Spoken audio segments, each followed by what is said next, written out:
Sustained in Love, the first week of the exercises.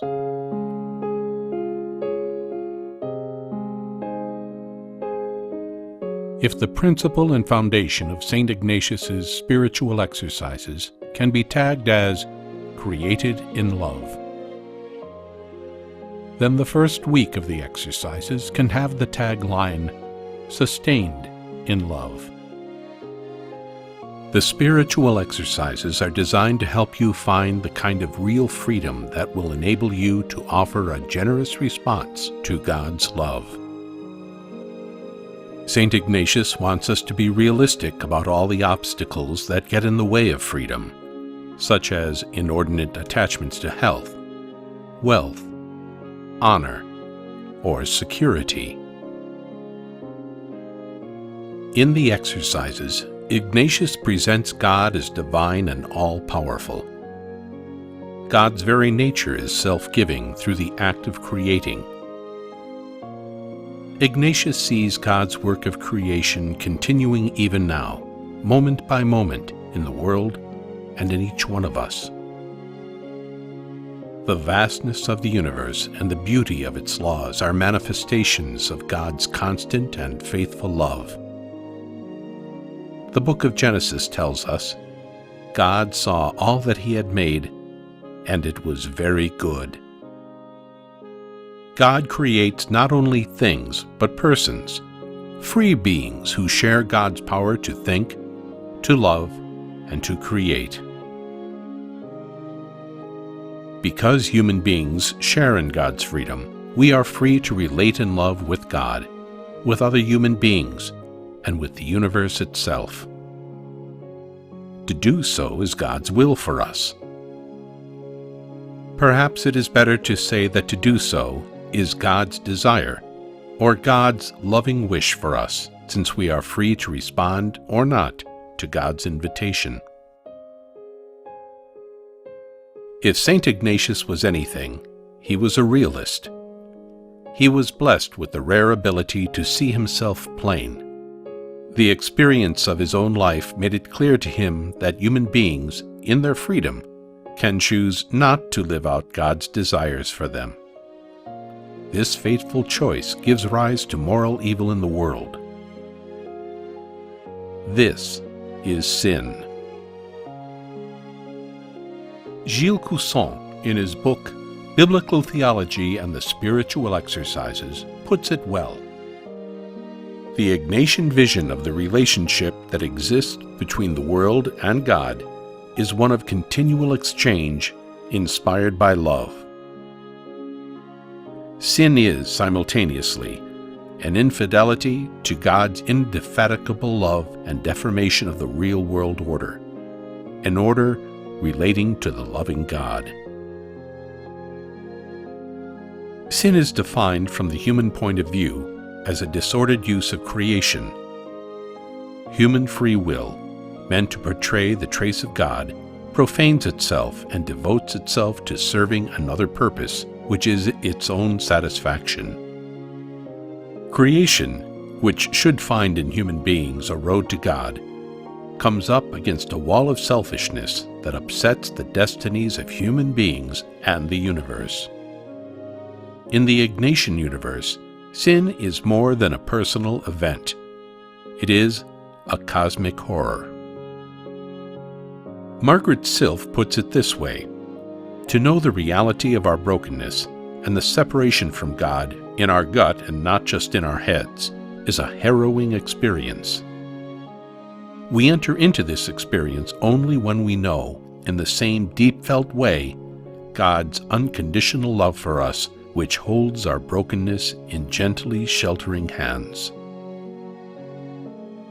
Catherine Dykeman, Mary Garvin, and Elizabeth Liebert, the authors of The Spiritual Exercises Reclaimed, wrote, "The loved sinner stands at the center of the first week of the spiritual exercises.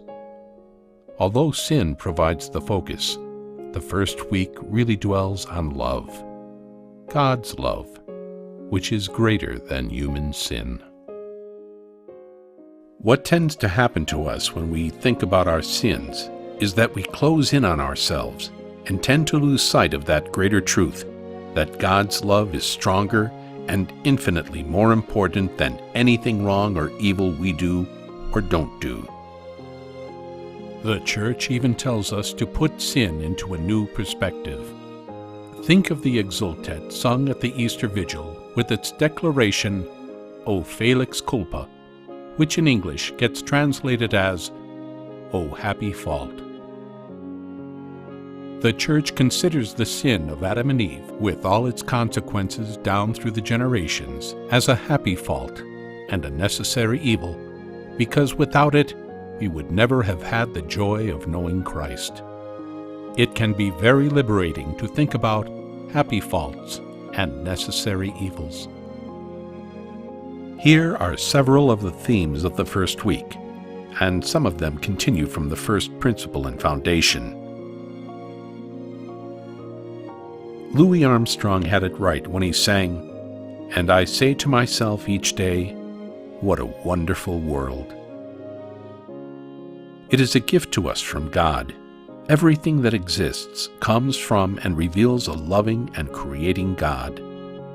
Therefore, everything is open for study and inquiry.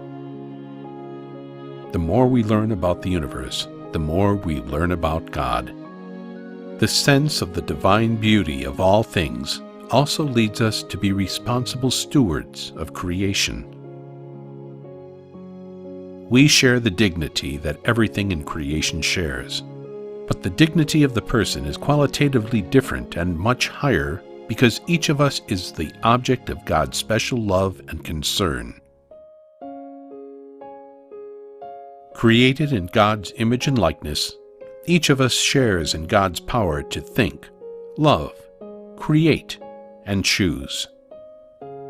The more we develop these powers, the more human we become, and the more we participate in God's life. To create a world at once more human and more divine is one way to express the goal of Ignatian spirituality. Moral evil arises from the free choice to misuse creation. For example, knowledge about nuclear physics or economics is good. A problem only arises if we misuse that knowledge for the proliferation of nuclear bombs, or if we manipulate the economy for our own selfish ends. Hope arises from the confidence that the desire for a more just world, which lies at the center of each human heart, is also the desire of our faithful and loving God. The stress Ignatius places on the use of the imagination is remarkable. Imagination is an initial step in our participation in God's creative power. Through imagination, a person can see, taste, hear, and feel the beauty of creation and get in touch with God's desires. We can also learn to smell and touch the corruption of evil. Language and literature, the fine arts, music, dance, song, and drama, the development of utopias and mathematical theories, new ways to manage data and the world's resources, the elimination of disease, and the promotion of health. All these creative activities and more help make a person more human. And in the Ignatian worldview, to become more human is to share in more of the divine. Without doubt, the role of the director is to instruct the one doing the exercises in methods of prayer and in the understanding of the difference between what Ignatius calls consolation and desolation.